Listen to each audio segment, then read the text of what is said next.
Hello, my fellow YouTubers. It is, I always mention what day it is and what time it is, but when you guys see it, it really doesn't make much difference. So I'll just say I just got home from work. So, driving home, I was kind of thinking about a story I could tell from a motorcycle story I could tell from my past. So I thought up one the first time I traveled, really traveled, because I would do a lot of long distance driving, but I would always make it home before bedtime until, let's see, I started my job in education in 1994, and at that time I had a 1987 F Yamaha FC 700.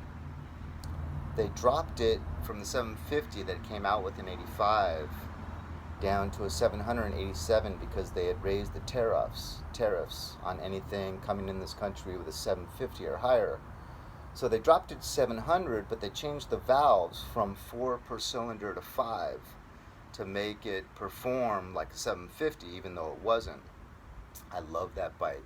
It was red and white, so it had like the little thing coming from the back that got bigger. It was little chunks of red that got bigger as it went down to the fairing. And the bike had a slightly longer wheelbase than most sport bikes or 700s at the time. But I kind of liked that slightly longer wheelbase. It was good looking, it was fast, it did really good on the racetrack with real races. So I really, really enjoyed that bike, and that's all I had. I had no car at the time. So when I started in education in '94, I took that thing to work every day um, until maybe like the beginning part of '95, where I traded that in for, I hate to admit it, but I was really influenced by Tom Cruise in Top Gun, and I loved that 900 Ninja he had. And then I went to Santa Monica Junior College and befriended this guy that had that same color scheme, that same year, and everything.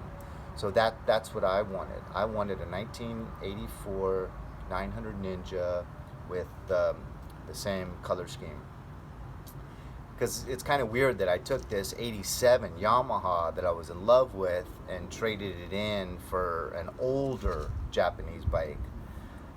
And really, in retrospect, I probably shouldn't have, because that fairing on the 700 Yamaha was every bump I'd go over, it'd make a noise because it was cracked. And I didn't really know about replacing parts on fairings back then, and it just bothered me hearing that little noise every time. So I eventually wanted to get rid of it. This Ninja though was full of problems, but so I got this Ninja, and just a few months later was spring break, and I just like light bulb, let's go to San Francisco. So I fully boondocked the first night in Big Sur, and it's hard to boondock in Big Sur. It's hard to find. And those rangers, they drive all around Highway 1 and look for anyone that's not in a legal campground. So I knew I had to find something where I was invisible from Highway 1. Kind of basically slept on a cliff. Had to take my Ninja off road, and there were these big berms they made out of dirt. So I knew if I got behind that berm, they would not see my bike. But a cliff kind of dropped right there. So just slept on the berm side of my motorcycle and hoped I didn't wake up on the bottom of the cliff in the morning. Um, so I spent that night in Big Sur, and then went up to San Francisco, checked a few prices of hotel rooms, and I wasn't going to pay. I mean, I was new to having a career, and I had been stone cold broke for years. So I wasn't going to pay these prices they wanted for a hotel room. So I drove down to Stockton. In Stockton, you can get some hotels dirt cheap. I think I paid like $28 for a hotel room, and it was probably worth about $28. Now, mind you, this is 1995, so I guess that would be more like a $48 or $58 hotel room these days. But the weirdest thing in this hotel room was it had a carpeted bedroom, and then to go into the bathroom, you had tile that was raised off the carpet like a full good inch or more, and didn't really think much of it when the lights were on. It was daytime, but I guess even back then I used to get up in the middle of the night to go to the bathroom periodically, and I literally broke my big toe on my left foot. I just remember jumping around that room and cussing up a storm. I don't know if I ever broke a toe other than that time, but it was broke and it was extremely painful. So I don't even know if I got back to sleep that night.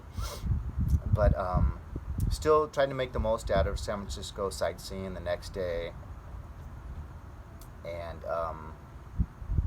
I forget if I spent another night. Yeah, I must have spent another night in that hotel room.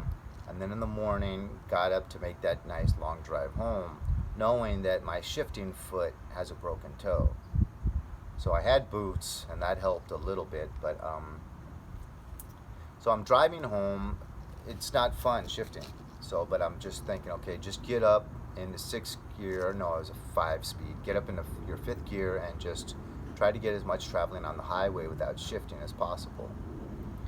Okay, so I'm doing that. Everything seems to be going along pretty well. And I start noticing some my jeans feel heavy on this side, and they're like slapping in the wind, like they're heavier than they should be. I kind of feel a little moisture. I look down, and my leg is all wet. I have no idea why it's wet. So as I'm driving, I kind of start looking around, and I see a couple drops. The petcock was right here underneath the tank. So many motorcycles back in those days had a petcock where you had reserve, you had like free flow, and then you had off, and it controlled the flow of gasoline. Even old Triumphs, and it was really, really common to have petcocks. This petcock was dripping, and I had no idea why. So I find a motorcycle shop, I pull in there, I said, "What's going on?" It says, "Your petcock's malfunctioning, it's broke." I was like, "Okay, do you guys have any?" And it says, "Let me check." So, "Nope, not for that bike, not for that year, sorry." I was like, "I gotta do something. What can I do?" You can place an order if you like, it'd be here in 4 or 5 days. So I gotta work Monday, it's Sunday morning. Let's see, do you got any references, any other motorcycle shops, preferably southbound? He mentions another shop. I go there, same issue. Do you have this? Nope. So now this guy tells me, you're pretty much just not gonna find this. You're gonna have to order it. And I'm kind of a new employee with Los Angeles Unified School District. I want to get home. I don't want to miss work or several days of work waiting on this. So I buy a couple handkerchiefs and just wrap one around the petcock. Just tie a couple knots around it. It soaks right through. It's dripping. At one point, I remember my foot being saturated with gasoline inside the boot, so I'm feeling it in there. Because I was thinking, unbutton the top button of my leg, and if some rock or a spark catches my leg on fire, at least I can get off quickly and just rip my pants off. But with your whole boot being soaked, the inside of your boot, your sock, it would be a bad situation. So that ride home, needless to say, it wasn't a very fun ride home. The ride up was much better. But that's my first time traveling. First time traveling on a motorcycle. You'd think I wouldn't fall in love with it, but I did all the same. There's just something about pulling up to a campsite on a motorcycle, knowing that you got pretty much everything that you need. It's a great feeling of independence. I don't know why it would give you more of a feeling of independence than that of a car, but I think it does.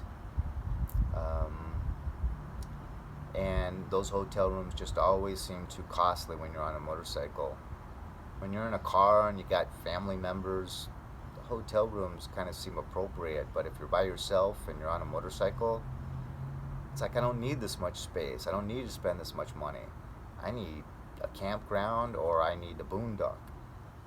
Because mainly all I want to do is just travel and see places.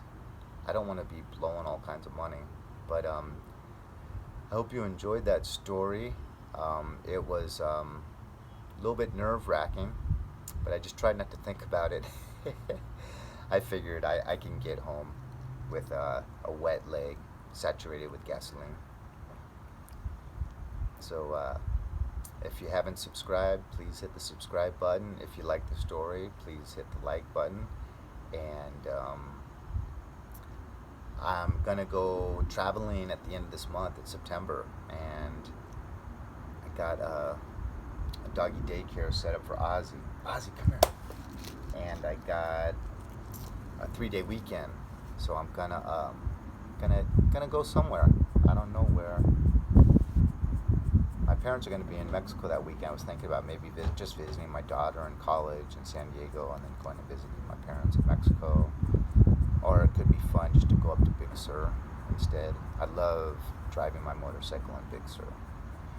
So anyways, have a good evening, everyone. Thanks for listening.